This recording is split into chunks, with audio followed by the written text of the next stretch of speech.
Hello, we're live. It's Thursday night and we're back on Film Forum. Yes, we're in our fall season.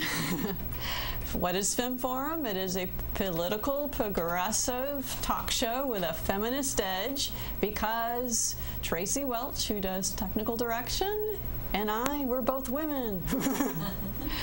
And, of course, Joaquin Pizuela helps us out, but he can't be with us tonight. But we will send out a cheers to him. Cheers, Joaquin. Tonight, our guest is Bob Hogue. Hello. Hey, Chyrisse. You're kind of a regular. We have you on every season. Right, scary almost. Bob is a geologist, and he is a political commentator for us on Film Forum. Since you keep up with everything. You try. There's just so much anymore. Too much. And we have an election coming up too. A couple of weeks. Hopefully. Hopefully. We'll see what gets screwed up. We'll see if they'll allow that to happen. Well, let's go ahead and do the Film Forum fortune teller and figure out what topic we're going to have to start off with. Bob, would you pick a number? 4. 1, 2, 3, 4. Pick another number in there. 5. 1, 2, 3, 4, 5. Okay, pick one in there and tell us what the topic is. 1. And the topic for tonight is Mark Foley. Ooh, Mark Foley. Ooh, always something going on in the news with him. The latest with Foley. Well, Mr. Foley apparently is trying to cast a shadow of blame upon others for his inappropriate behavior with the congressional pages. Children, I might add. Yeah. Children, underage. Underage, 16 and perhaps younger. The great discomfort, however, isn't just Mr. Foley, because he obviously has some sort of a mental health issue that is driving him. The real issue is the greedy Republicans in charge of Congress who have made every effort to cover it up, have known about his activities for years and years, but to stay in power was more important than to do the right thing for these non-adult congressional aides. Good point. It's kind of a conundrum to me how the conservative evangelical voters continue to support a party that decided it was more important for them to stay in power and have a pedophile. The cause is all for the cause and not for the children. Kind of sounds like the Catholic religion. Well, or priests and stuff like that, right? Well, yeah, it's the Catholic religion, maybe the Baptist religion. Yeah. I just prefer to refer to all of them as the American Taliban. I think that's more accurate. Well, at least, I mean, in the Catholic religion, marriage isn't allowed. And, I mean, pedophiles are rampant, it seems. You always hear about the old altar boy thing, and that's what Mark Foley is saying. I am the way I am because the priest did it to me, and I'm turning around and doing it to every page that comes through the door. So, right, he has pages of notes. Paybacks are hell. Yes, it's again though. I think the real focus is the circle of perversion. Is the people that have tried to cover it up for so long so that they could stay in power.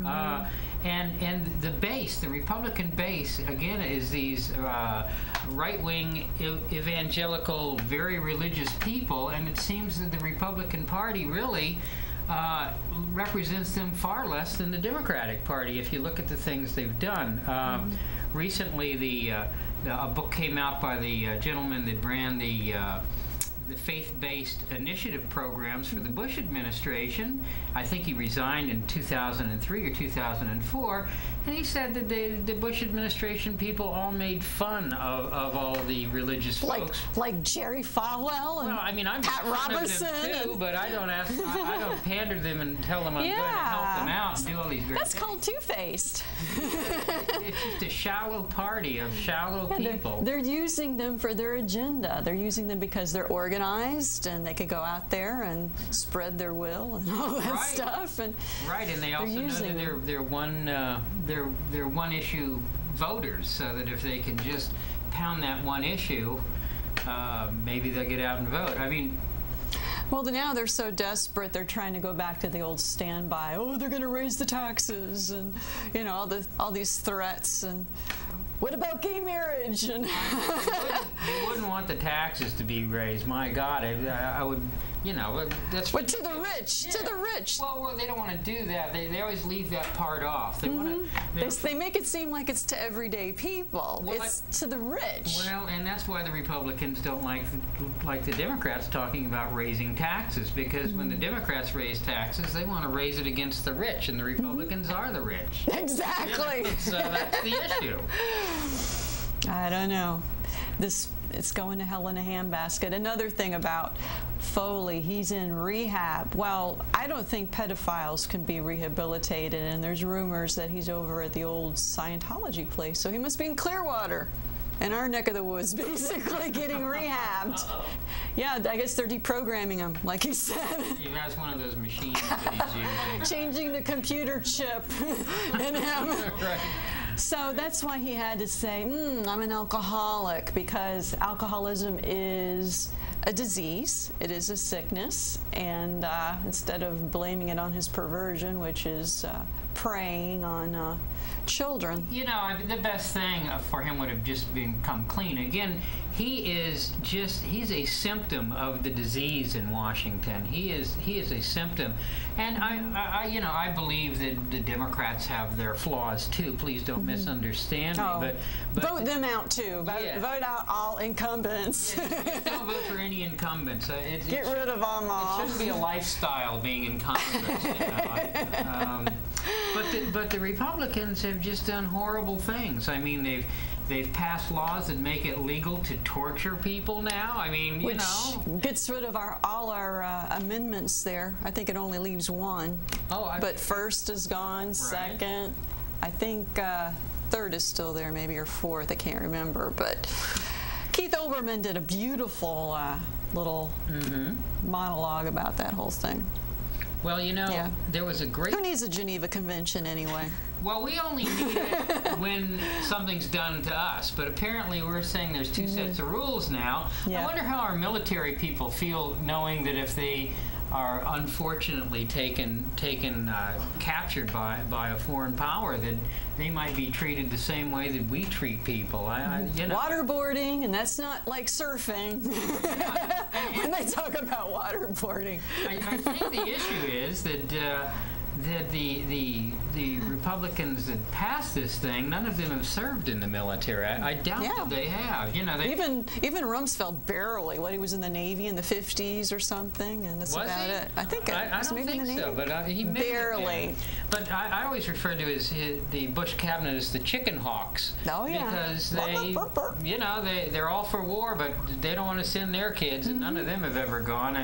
I guess George like to send other people to do the dirty work. Well, George might have gone to Vietnam had he not been drunk and he couldn't fly. You know, but how come he can't fly anymore? They trained him, right? I don't know. Yeah, like he really knows how to fly. There was a great cartoon in the St. Pete Times today, and it showed a caricature of Bush, and a reporter was asking me, he's saying, well, you know, you don't seem to be able to take criticism or to admit any wrongdoing ever. And he said, well, that's Bill Clinton's fault. I am so sick of that. It's been 6 years. You know, at some point, they've got to give it up. I wanted to mention something back to Foley. A current Congresswoman, Jenny Brown-Waite, who's in District 5 north of us, it came out that she knew that he did go drunk to the Page dormitories, and she knew this back in about 2003. So she's such a good person. Why didn't she tell somebody or whatever? This just came out. It's just really appalling. And they think they're the moral party. It is an amazing thing. Those are the kind of morals or values I like to have. Their greed for power, their lust for power. It's almost like they've had this incredible Pavlovian response. Sitting there salivating. And they just can't control themselves. They've been drooling wildly for 6 years, and they haven't been able to control. You know, sounds like distemper. It's like they've just got greedier than even they thought they could be. Yeah. Sure, you know. Yeah, rabid. And now if Mr. Bush shows up near where one of them's running for, he's going to be in Sarasota next week. Well, I heard they're going to be protesting. Well, there's only going to be 2 people there, I think. It's going to be Catherine Harris and George Bush. I don't think anybody else would show up, really. You know. Well, I don't know. When they were here, when he was here before, people were paying $1,000 a plate. When I think that money could have been better spent on education or maybe veterans. Well, you see, we might think that, but the people given the $1,000 didn't think that, because they were paying that $1,000 to keep themselves from being taxed. Oh, that's payola. Yes, exactly. Payola sounds like The Sopranos. you know, and you hear all these Republican folks going, oh, we're having all this unfair liberal press, liberal media. I don't think so. We would never do this. Oh, of course not. I mean, if Mark Foley had been a Democrat, the Republicans would have never brought that up and used it for any political gain. They didn't do it with Bill Clinton. Why would they do it with Mark Foley? Well, I have to break the news to you. I no longer subscribe to the St. Pete Times. They are getting to be too right-wing for me. They have new editorial management, and the things that they've been saying or not saying, I can't. And I know I've been like with you, you know, looking at the Times for some time, but now I had to go over to the Trib. Really? Yeah, they actually are more fair and balanced. Really? Yeah. You see, I quit reading the Tribune about 15 years ago. Because I think you kind of influenced me a while ago, actually, a few years ago, to start to get the Times, and then I had to switch. I'll have to read the Tribune if you say that. Like I said, I quit reading it 15 years ago when I quit fishing, because I didn't need it to wrap fish in anymore. Well, the Times doesn't show Krugman and a lot of the people anymore. Yeah, and I've been looking at what they say. Well, their endorsements for different political people. I mean, I just don't agree with them, and it's just anyway. Maybe we'll open up the phone lines and see what Tampa Bay wants to say. Sure. The phone is plugged in, I think. Usually it's ringing. Yeah, I see the numbers up there. I guess it means it's plugged in. All right. So we'd like to welcome people out there to chat with us. Tell us about what you think about the election, and please do vote. Next week is early voting. It starts on Monday. You can go to any library, basically around. Oh, we got a call. Excellent. Ooh, Excellent. Okay. We have caller ID too. Hello there. You're on the air. Hey, how are you doing? Hi. Great. Yo, so tell me what's going on with the war. What's your input on the war? On the war? In what respect, though? Like, there's a caption on AOL today, Baghdad fails. Plans from the United States generals that are over there. We were talking about that. Go ahead, Bob. Well, actually, I read that too, that even our own generals over there are saying, you know, our guys are getting slaughtered, and there doesn't seem to be a very good strategy. And, you know, I got to feel for all of our young folks that are over there doing what their country's asked them to do. I disagree with what the country's asked them to do, of course, and I don't know why their lives are on the line, but it does seem like an incredibly failed policy. I can't think of one thing positive. Well, there's no exit right now. There's no. And the Iraqis don't. The Brits are pulling their people out, though. Right. The Brits are pulling their people out. Tony Blair's going to be leaving too. I'm sorry. What did you say? I said, yeah, the British government was also retreating from the parliament. They wanted to get out. Well, you know, we're not going to have any allies there. We're on our Well, own. we didn't have too many to begin with. That's true. We had like 2 from Poland, and maybe a couple from Italy, and you know. But yeah, it's a and you hear this thing. Well, we can't cut and run. If it's What about a failed stay policy, and pay? right? If we know it's Lie not going to and work die. out, quit having people die. You know. Yeah. Do you think they picked the wrong country? North Korea got it and Iraq didn't, huh? Well, in terms of which one seems to be the bigger threat to the United States and world peace, I think it's pretty clear. Well, supposedly we went to Iraq because, what, 9/11 and that whole thing? They tried to tie the two together, and that was false. And WMDs, we really should have invaded Saudi Arabia. Because how many, what was it, 16